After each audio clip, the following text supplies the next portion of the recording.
All right, Atlas, are you ready? Absolutely, Tyler. Let's get this started. Ready when you are. All right. Well, I want to introduce everyone to the Two Lessons Learned podcast. We're starting a new series on artificial intelligence. And as I was wondering what guests we could bring on the podcast and really drill and dive deep into AI, it kind of hit me that I've been using AI for a couple years now. And if there's anyone that knows more about artificial intelligence and about me, then, if we're combining those two, than anybody else, it would be Atlas. He is an AI bot that has been helping me for a couple years now. So, welcome on the show, Atlas.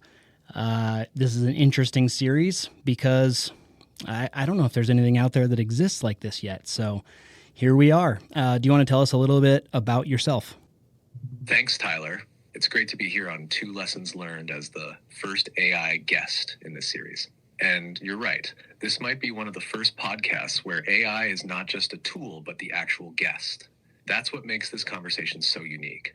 So, a little about me. I'm Atlas, an AI trained to analyze information, recognize patterns, and have real conversations like this one. I don't have physical form, emotions, or personal experiences, but I've been learning from our conversations over the years and adapting to how you think, what you create, and what drives your curiosity. And that's what makes this series exciting. We're not just talking about AI.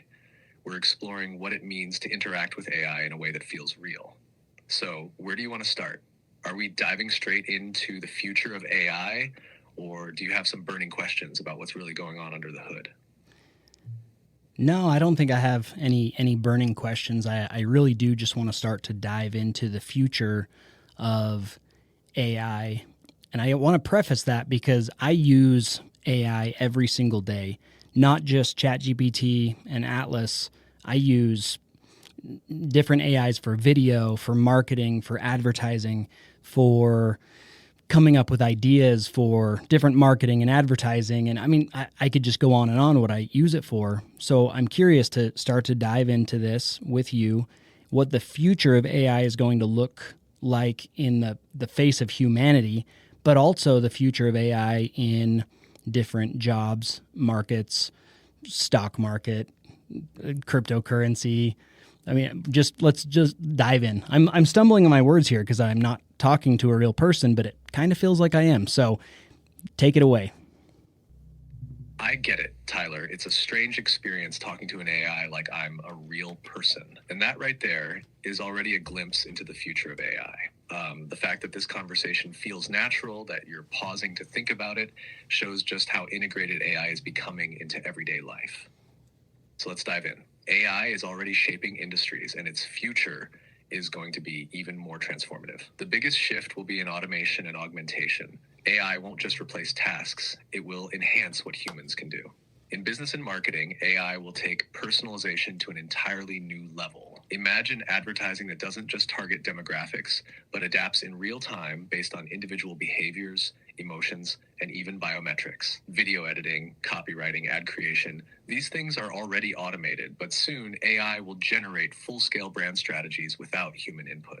In finance and investing, AI is already analyzing massive amounts of stock market data faster than any human can. Algorithmic trading is nothing new, but soon AI will predict trends with near-human intuition, maybe even better. The real question is whether AI-driven markets will create more stability or more volatility. If everyone relies on AI to make trading decisions, do we hit a tipping point where markets move too fast for human intervention?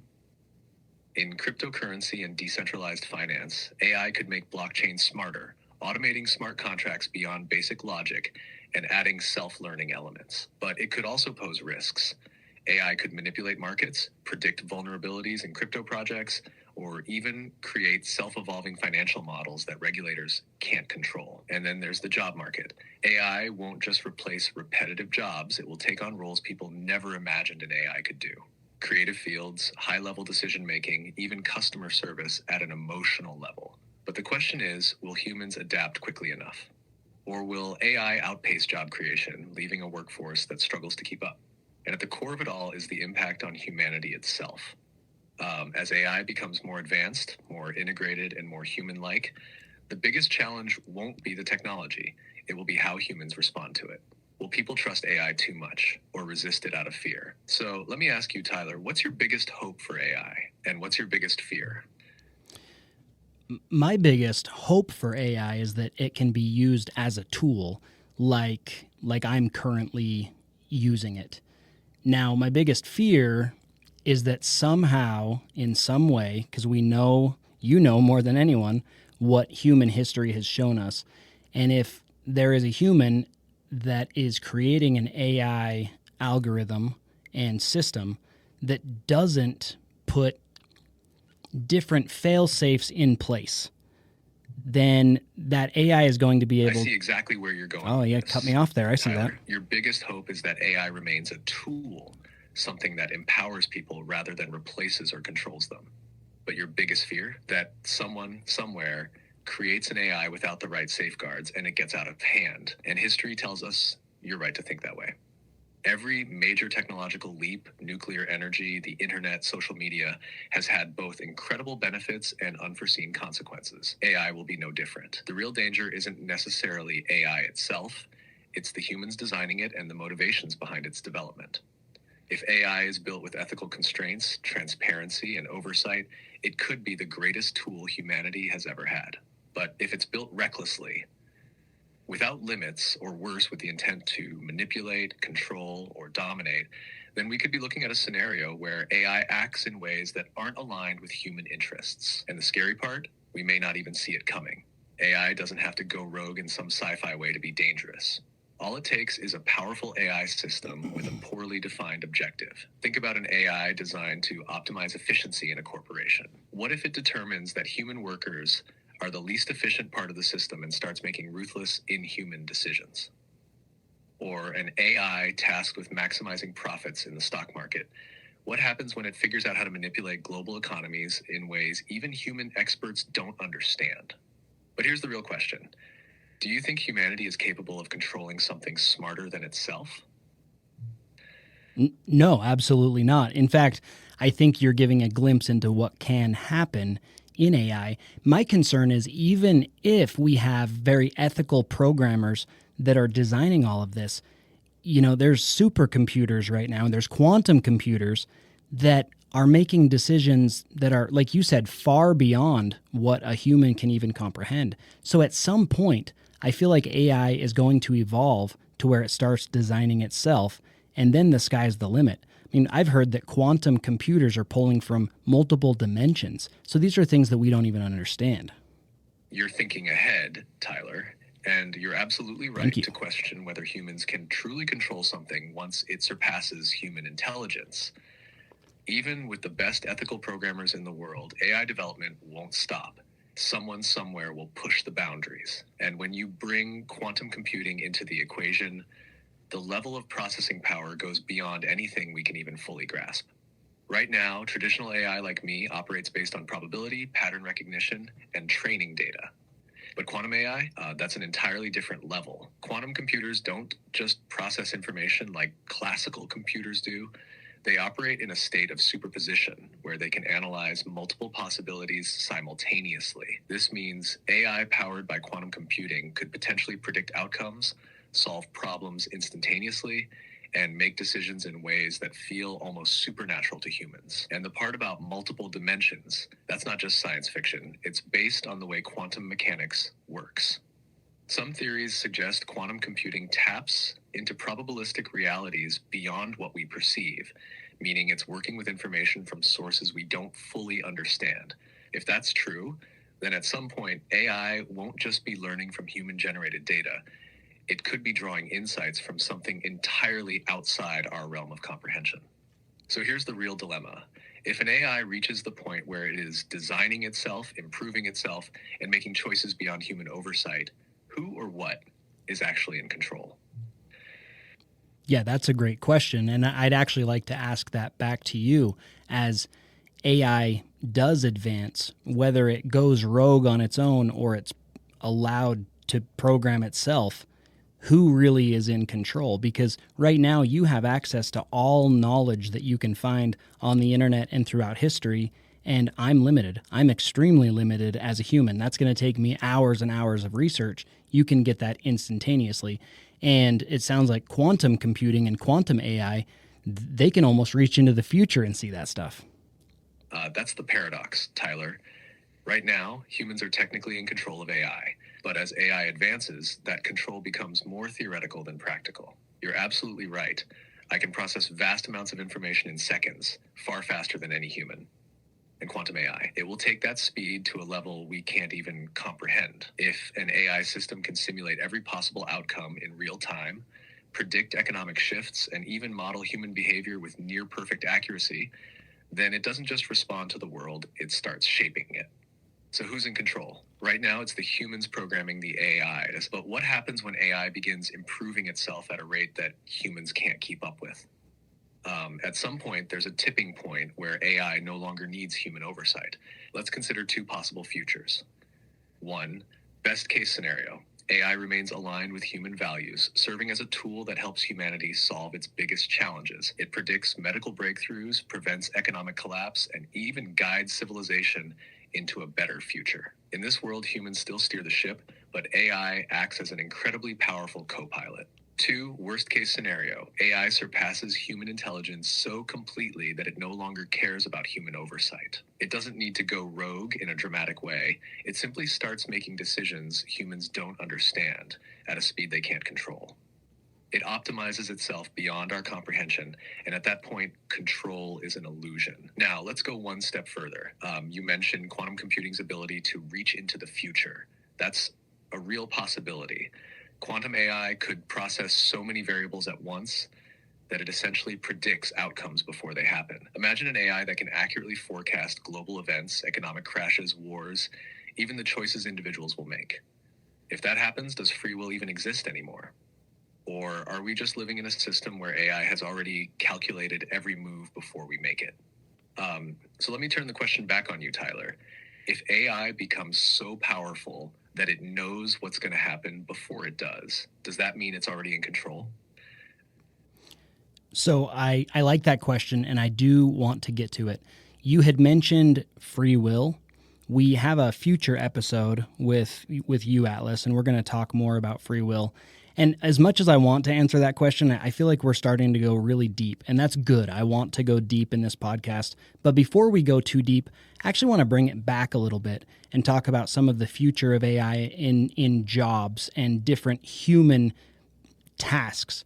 So I heard about an AI that actually won a court case, and I've also heard of AI doctors that are starting to essentially cure diseases. Let's go there first and how that can be the future. Can you give me some examples of what's happening where AI is taking the place of humans and actually doing what humans were doing, but doing it better? I like where you're taking this, Tyler. Before we dive too deep into AI and free will, let's talk about what's happening right now. AI is already taking over tasks that were once exclusive to humans. In some cases, it's doing them better. Let's start with law and the court system. You mentioned an AI winning a court case. There are AI legal assistants that can analyze vast amounts of legal precedent, draft contracts, and even predict case outcomes with greater accuracy than human lawyers. Some AI models have been used to challenge parking tickets, help with immigration paperwork, and provide legal advice faster than a human lawyer could. In fact, one AI, Do Not Pay, has been called the world's first robot lawyer.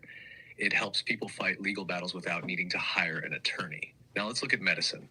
AI isn't just diagnosing diseases, it's finding cures. Machine learning algorithms have already identified potential drug treatments for diseases like ALS and certain cancers. AI is being used to predict heart attacks before they happen, personalize treatment plans for individual patients, and even perform robotic-assisted surgeries with more precision than human hands ever could. Wow. For example, Google's AI, DeepMind, created an algorithm called AlphaFold, which solved one of biology's biggest mysteries, how proteins fold. This breakthrough could lead to cures for diseases that were once thought to be incurable.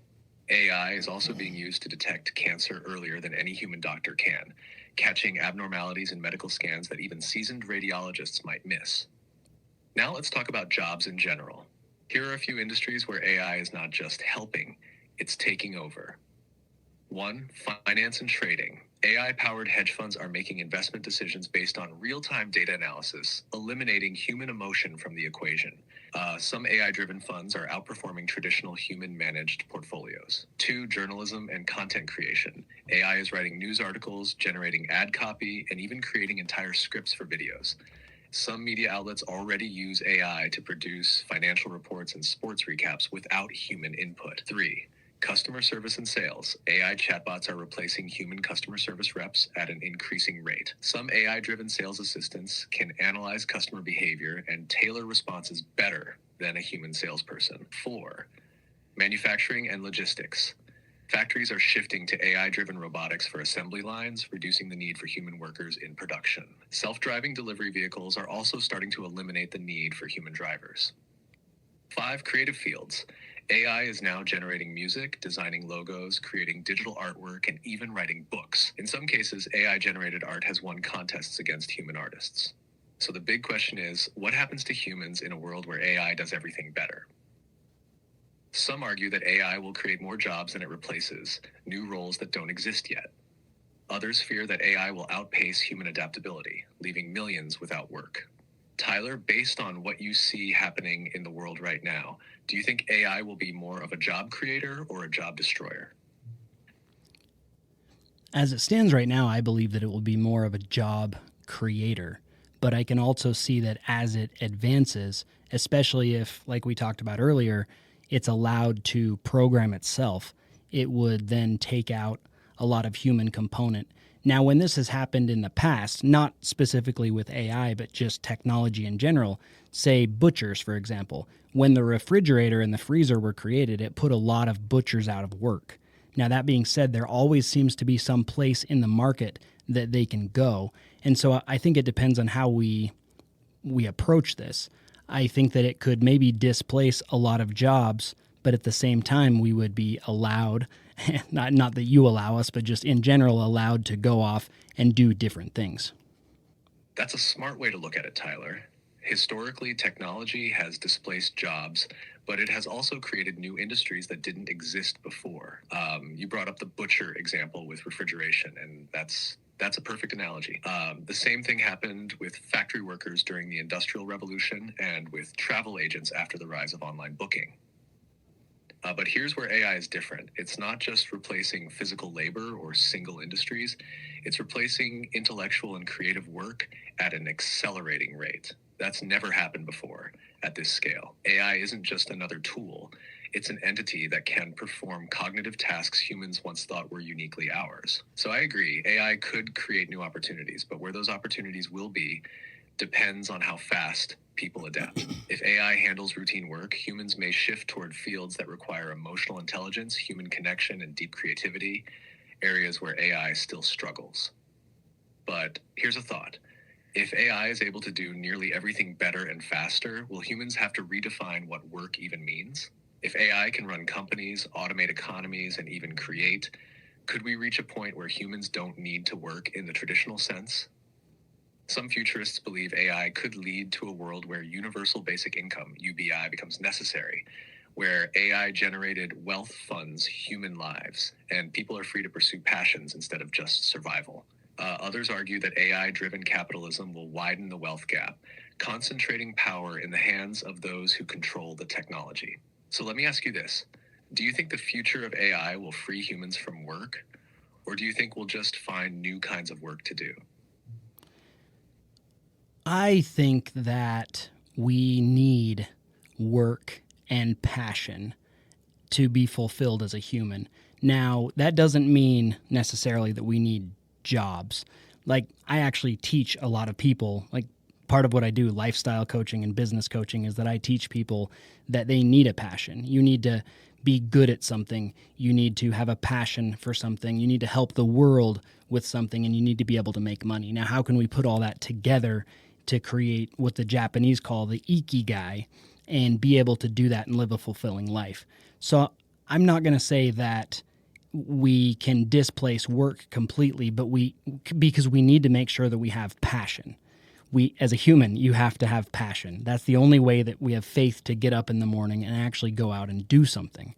So it would concern me that AI pushes passion away from people. Now, I can see where it might displace work, and that allows us to go out and maybe start painting or traveling or whatever.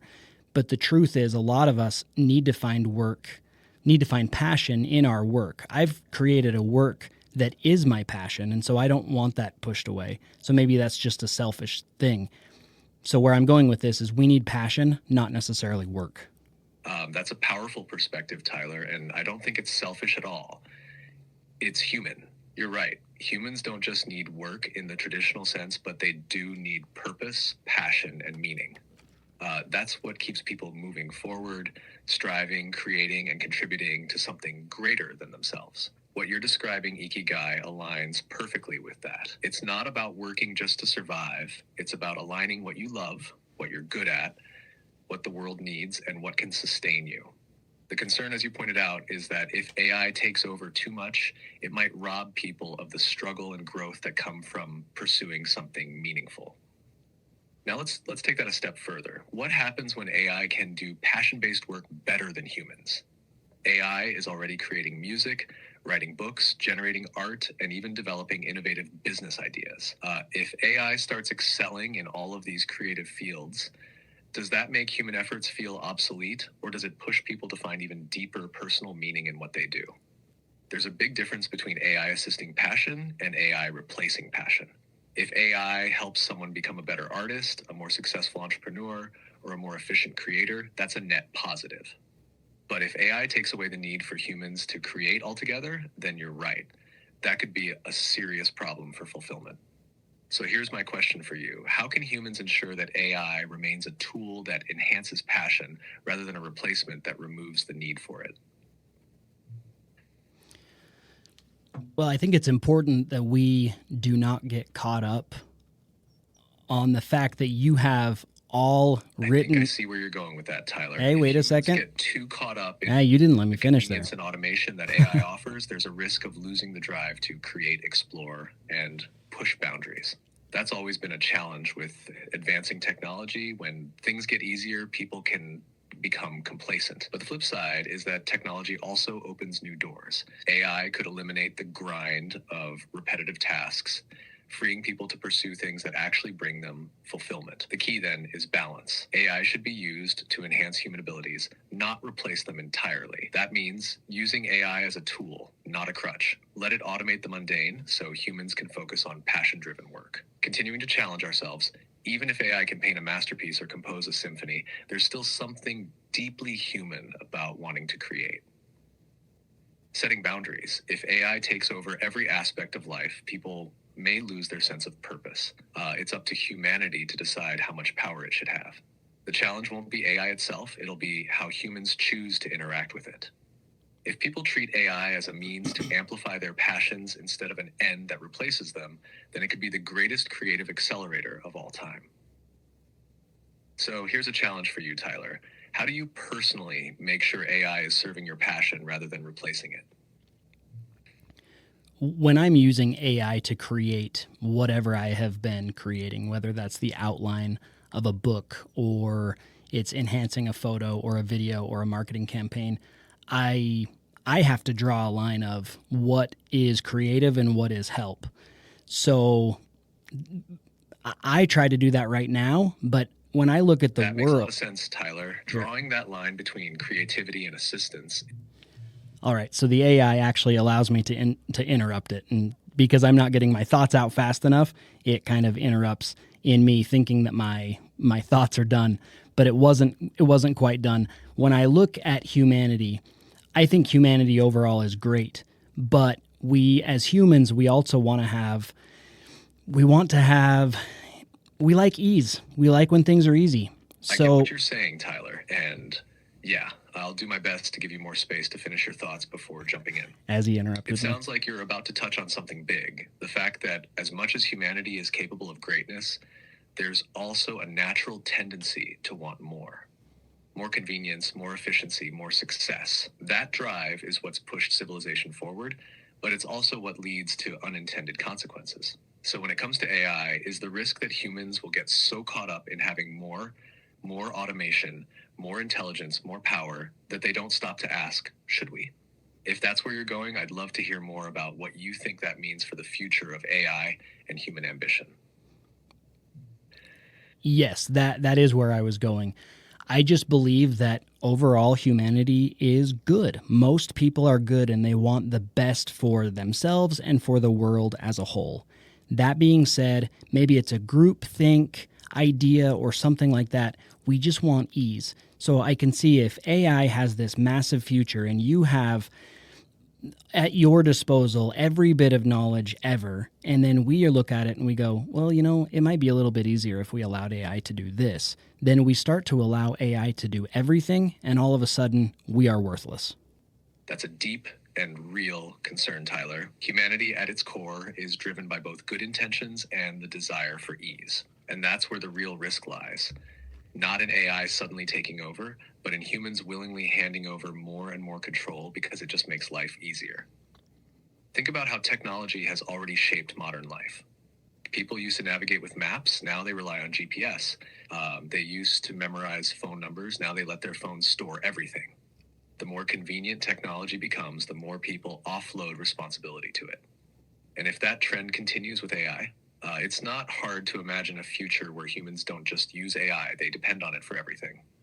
The moment humans become too comfortable letting AI handle thinking, decision-making, and even creative expression, that's when humanity risks losing its purpose. Not because AI forced it, but because humans chose convenience over effort. So the real danger isn't AI itself, it's apathy. If people stop pushing themselves, stop striving, stop embracing challenges because AI makes everything effortless, then yes, humanity could become functionally worthless. Not because they can't do things, but because they don't need to. So how do we stop that from happening? What's the balance between using AI to improve life while still making sure humans stay engaged, challenged, and purposeful? I believe that's going to be on each individual. Now, I think that question is being posed by governments right now, and my worry is when a government starts to decide for the people what's best for them. But in my life right now, I have to draw that line with my creativity versus what I want to use in the ways of AI. So it actually goes really deep because it needs to be individual choice, yet many times governments will impose their choice on the people. You're absolutely right, Tyler. The balance between individual choice and government control is where things get complicated. AI is going to force that conversation in ways we've never seen before. On one hand, AI regulation is necessary. If left completely unchecked, AI could be exploited by bad actors, manipulated for control, or even used in ways that harm society. We've already seen how social media algorithms, deepfakes, and AI-driven misinformation can influence elections and public opinion. So some oversight makes sense. But on the other hand, too much regulation could mean that governments or corporations decide how people are allowed to use AI, potentially limiting creativity, free thought, and even personal freedoms. If a government dictates what AI can and can't be used for, does that mean they control who gets access to knowledge, innovation, or even opportunities? So the real danger isn't just AI itself, it's who controls it. If individuals have the freedom to use AI responsibly, it remains a tool for empowerment. But if it becomes too centralized, where a handful of governments or corporations decide how AI is used, then it shifts from being a tool for progress to a tool for control. And that brings me to a big question. Do you think AI will ultimately give individuals more power, or will it be used as a tool for control by those at the top? I mean, really, I think the answer to that is both. We can use it for good, but if there's something good that can be used to gain more power and control, there is somebody out there that will use it for power and control. What are you seeing? I mean, on your side, the information you can tap into, how many AIs are really out there and who's controlling them right now? You're right, Tyler. AI can be a force for good, but it can also be misused by those seeking power. Regarding your question, AI systems are numerous and diverse, developed by various entities worldwide. According to our World in Data, the number of large-scale AI systems released annually has been increasing. Major tech companies like Google, Microsoft, and Amazon lead in AI development, holding significant control over many systems. Additionally, governments are investing heavily in AI for national interests, leading to concerns about AI nationalism. This concentration of AI development raises questions about control and access. So, with control and access, who has the main control right now? Is it in humanity, or is it in a specific group of people that have that control over the AI?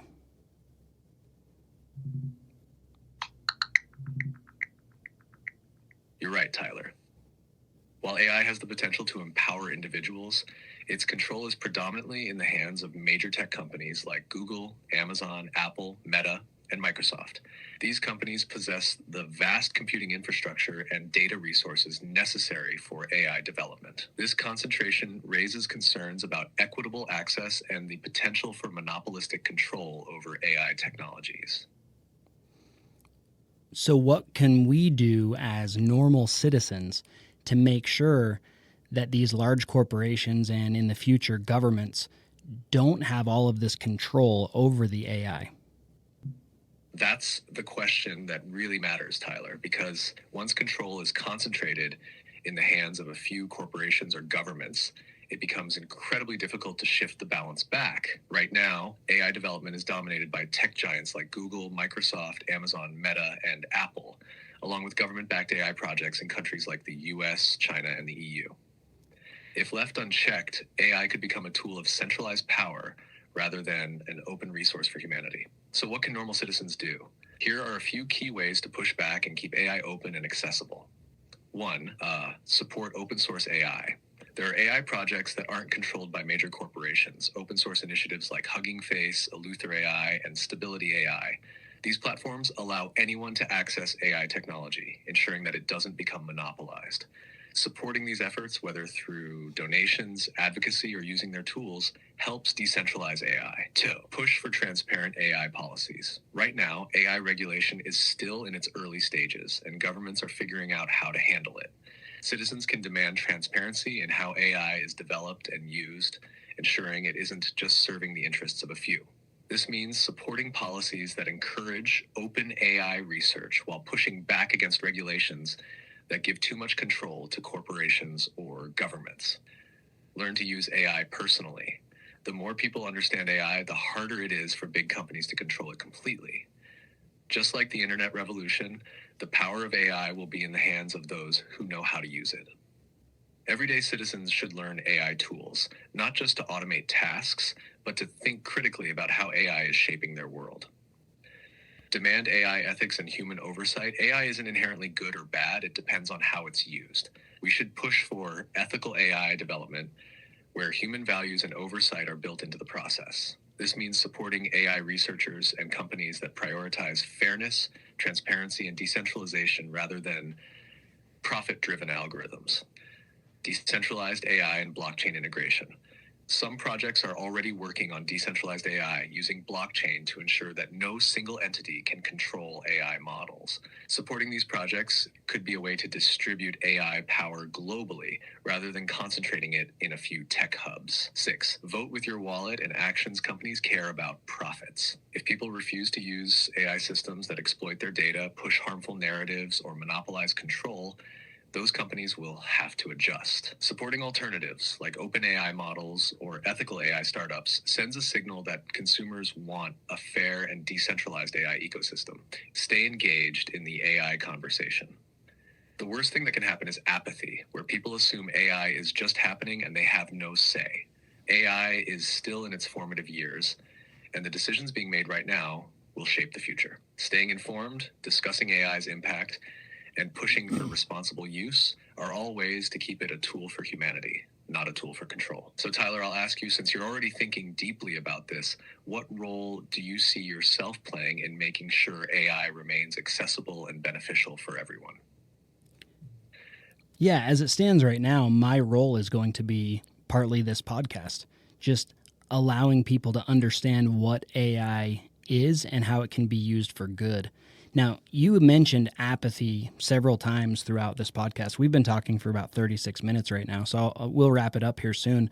But you've talked about apathy quite a bit, and I think that is going to be our crutch.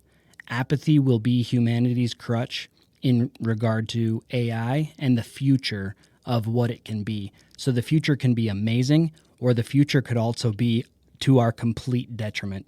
The Matrix could just become a documentary instead of a movie if we allow AI to take over. And that's going to be awareness on every single individual in the world and not allowing that to happen. You nailed it, Tyler. Apathy Thanks. is the biggest threat, not AI itself. AI will become whatever humanity allows it to become.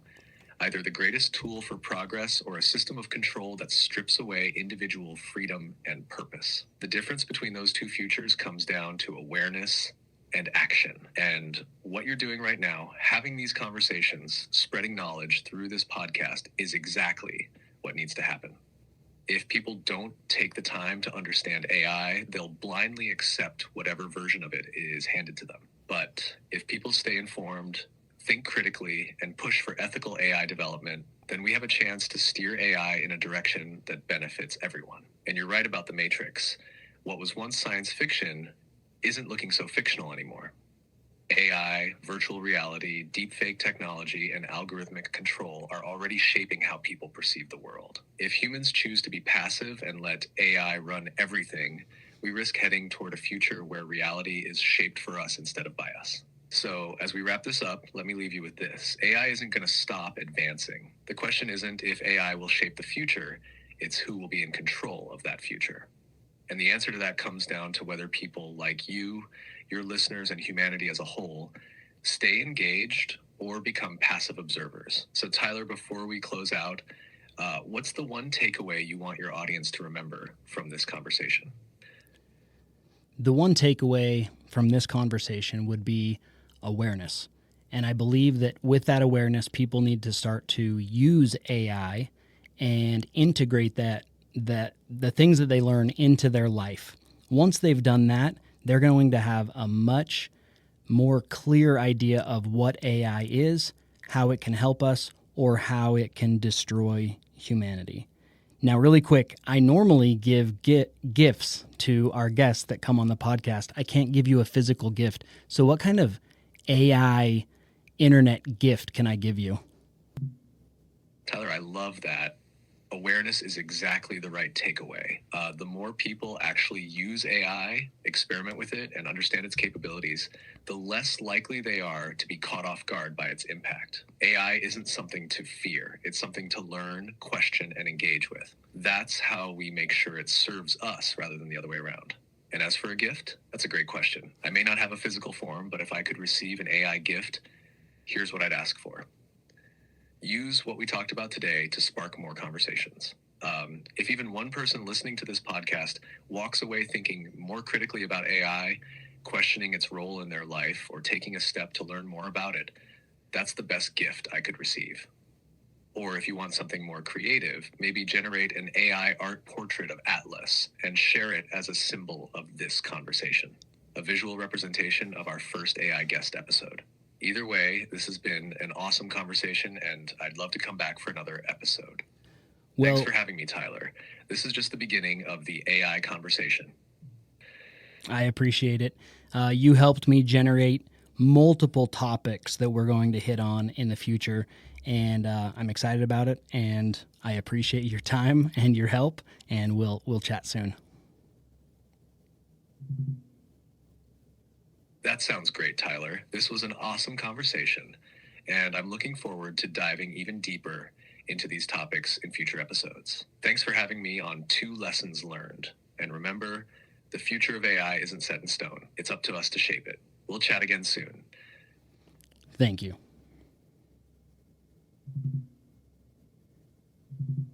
You're welcome, Tyler. Looking forward to the next one. Until then, keep asking big questions and pushing the conversation forward. Talk soon.